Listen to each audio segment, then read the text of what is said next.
Olá, alunos! Eu sou a acadêmica Gabriela Patrícia Weber, da Universidade do Vale do Itajaí, do curso de Licenciatura em Letras Língua Portuguesa, e esta então será a nossa aula de hoje, Morfossintaxe e Efeitos de Sentido, a poética de Manuel Bandeira no poema Tema e Voltas. Os objetivos desta aula serão identificar estruturas sintáticas próprias do texto literário e seus efeitos de sentido, observar a organização sintática do texto, refletir a respeito do papel da organização sintática na construção da textualidade e na produção de efeitos de sentido. A finalidade desta aula é servir como recurso para desenvolvimento de conteúdos em mídias digitais, favorecendo o processo de ensino e aprendizagem junto a escolas municipais de Itajaí. Nesta aula, iniciamos com um resumo do tema morfossintaxe e a seguir uma leitura do poema Tema e Voltas, de Manuel Bandeira, para realizarmos uma análise morfossintática, nos atentando às suas características nos níveis lexical, sintático e semântico. Finalizamos com uma contextualização do poeta Manuel Bandeira e o período literário no qual estava inserido. As habilidades mobilizadas nesta aula são: identificar, em textos lidos e produções próprias, orações com estrutura sujeito, verbo de ligação, predicativo, e também diferenciar, em textos lidos e produções próprias, os efeitos de sentido do uso dos verbos de ligação ser, estar, ficar, permanecer e parecer. Estas são as competências gerais da educação mobilizadas nesta aula. Você pode pausar este vídeo para ler uma por uma. Estas são as competências específicas da área de linguagens mobilizadas neste vídeo. Estas são as competências específicas de língua portuguesa mobilizadas neste vídeo. Antes de iniciarmos a nossa análise, você deve estar se perguntando: mas o que é morfossintaxe? Bom, para não deixar nosso vídeo muito longo, eu estou indicando nos cards do vídeo aqui no YouTube outros vídeos das acadêmicas de letras com mais explicações sobre este tema em si. Vamos iniciar a nossa aula com o áudio do poeta Manuel Bandeira declamando seu poema Temas e Voltas, que será o poema utilizado para análise nesta aula. Tema e voltas. Mas para que tanto sofrimento, se nos céus há o lento deslizar da noite? Mas para que tanto sofrimento, se lá fora o vento é um canto na noite? Mas para que tanto sofrimento, se agora ao relento cheira a flor da noite? Mas para que tanto sofrimento, se o meu pensamento é livre na noite? Vamos então iniciar a nossa análise. Podemos observar que, em nível lexical, o poema apresenta uma linguagem coloquial, com predominância de substantivos abstratos e advérbios, e nos dois primeiros versos visa salientar a contradição de se reclamar e deixar-se sofrer na formulação da pergunta. E, na resposta, novamente, há o predomínio de uma conjunção de condição, como se o verso se questionasse e permitisse a condição de deixar a dor para trás, para que se valorizasse o acontecimento da natureza.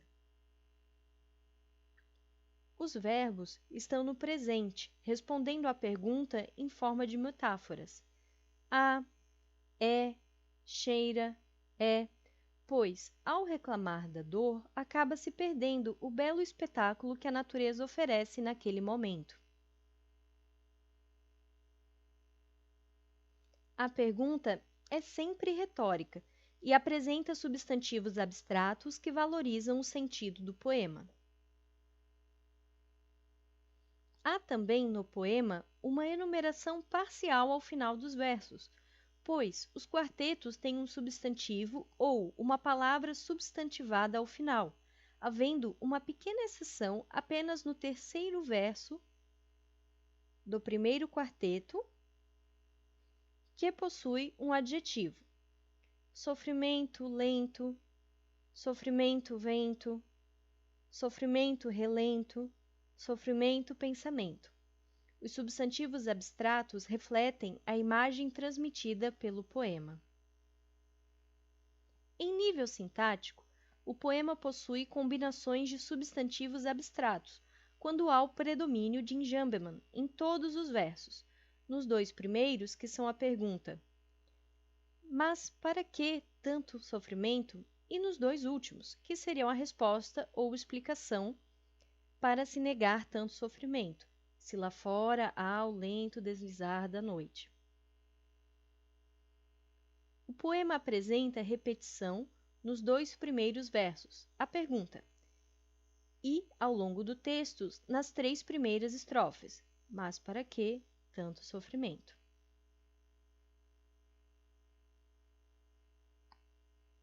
Há, no poema, uma repetição nas construções sintáticas, sendo que os versos iniciam com uma conjunção de condição, se, seguida de um adjunto adverbial de lugar. Apenas o terceiro verso da terceira estrofe irá variar e mostrar um adjunto adverbial de tempo, ok? Agora, outro paralelismo parcial é a repetição da expressão da noite e na noite. No primeiro quarteto, funciona como sujeito. No segundo e terceiro quartetos, funciona como adjunto adnominal. Porém, no quarto quarteto, a expressão da noite possui outra função sintática, a de adjunto adverbial de lugar. Outro paralelismo parcial existente mostra a repetição de sujeito, verbo e predicativo do sujeito, destacando 4 elementos da natureza no período da noite. Porém, antes, é preciso realizar uma inversão para percebê-lo e conjugar o verbo no tempo presente, no terceiro e quarto versos do primeiro quarteto, conforme os outros verbos do poema, que podemos ver da seguinte forma. Ok? Percebe-se também uma alternância de verbos intransitivos, o primeiro e terceiro quartetos, e verbos de ligação, o segundo e quarto quartetos. Porém, tanto os intransitivos quanto os de ligação refletem características dos sujeitos. Já em nível semântico, o poema é uma pergunta expressa pelo eu poético. Se no céu a noite desliza lenta, se o vento é um canto da noite, se a flor da noite exala ao relento e, se o pensamento é livre, então, por que há tanto sofrimento? Além de perguntar, o eu poético também responde que não é necessário sofrer diante de uma natureza tão linda e única naquele determinado período de tempo. O poema pode ser visto como uma alegoria para o tempo, pois cada quarteto se utiliza de metáforas sinestésicas. No primeiro quarteto, a noite desliza no céu, visão, dá a ideia de tempo que está passando. No segundo quarteto, o vento que canta também simboliza por sinestesia, tato/audição, a ideia de que o tempo está passando. No terceiro quarteto, a flor da noite que cheira ao relento também remete, por sinestesia, visão ou tato/olfato, a mesma ideia de tempo, ao mostrar que a noite está terminando e o dia está amanhecendo. O último quarteto finaliza com outra metáfora, que o pensamento é livre à noite, como se, somente à noite e em contato com a natureza, o eu lírico encontrasse paz para pensar em liberdade, algo que não parece ocorrer durante o dia. Essa ideia remete ao título, tema e voltas, pois tema está no singular, remetendo à ideia da liberdade para refletir em contato com a natureza. Voltas, por sua vez, está no plural, porque o dia é cíclico, vai e volta, amanhece e anoitece. Os 2 primeiros versos concretizam uma ideia negativa de dor, como uma prisão.